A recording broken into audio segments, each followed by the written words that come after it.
Hello viewers, welcome to our study channel vision tutorials. आज के इस वीडियो में हम लोग गैसों का व्यवहार यानी कि बिहेवियर ऑफ गैसेस में गैसों का नियम, जिसमें से खास करके हम लोग आज इसमें बॉयल्स लॉ के बारे में पढ़ेंगे। वीडियो को शुरू करने से पहले यदि आप इस चैनल में नए हैं या अभी तक आपने इस चैनल को सब्सक्राइब नहीं किया तो सब्सक्राइब जरूर कर लें। वीडियो पसंद आए तो उसे लाइक करें और अधिक से अधिक शेयर करें।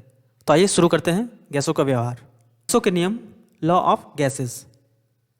किसी गैस के निश्चित द्रव्यमान का आयतन उसके तापक्रम या तापमान और दबाव पर निर्भर करता है।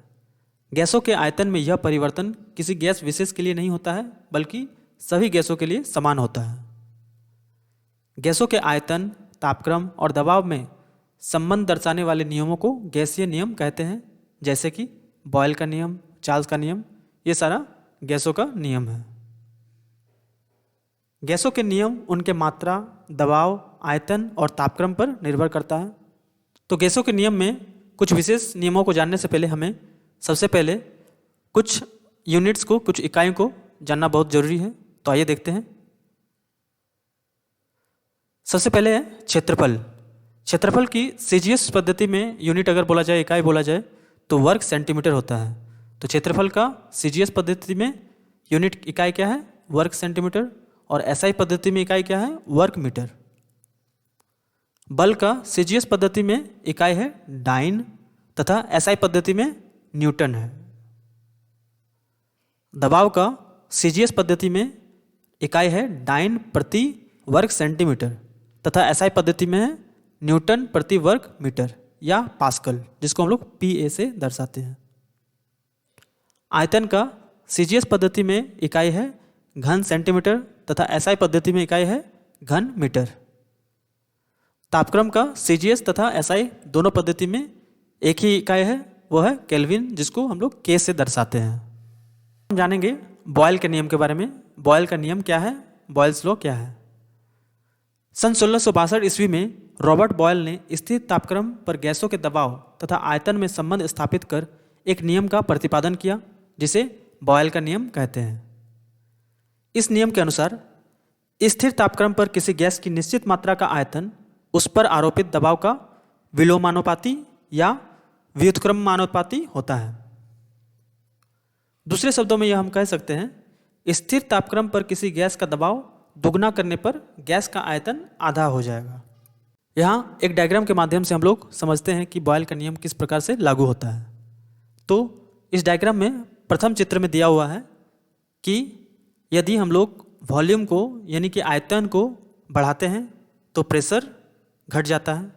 यहाँ हम देख रहे हैं कि जो गैस का प्रेशर है वो कम हो रहा है, क्योंकि इसके जो अणु हैं वो काफ़ी दूर दूर है।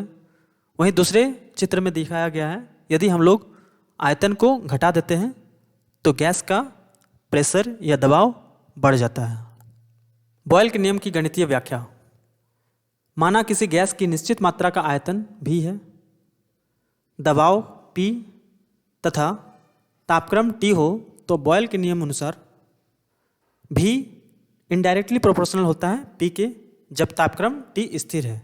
यानी कि V P का विलोमानुपाती या P V का विलोमानुपाती होता है। या V बराबर K गुना 1/P होता है, जहाँ K एक स्थिरांक है। या PV बराबर K, इसको हम लोग समीकरण 1 मानते हैं। यदि उसी निश्चित तापक्रम T पर गैस का दबाव P1 पर आयतन V1 तथा दबाव P2 पर आयतन V2 हो तो P1 V1 बराबर K, यह समीकरण 2 है, तथा P2 V2 बराबर K, इसको हम लोग समीकरण 3 मानते हैं। अतः समीकरण 1, 2 और 3 से हमें प्राप्त होता है PV बराबर P1 V1 equal to P2 V2 equal to K, एक स्थिरांक है। अर्थात निश्चित तापक्रम या स्थिर तापक्रम पर किसी गैस की निश्चित मात्रा का आयतन एवं दबाव का गुणनफल सदैव स्थिर होता है।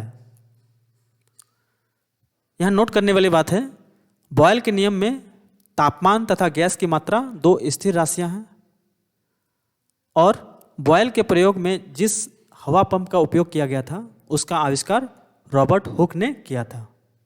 इस वीडियो में इतना ही।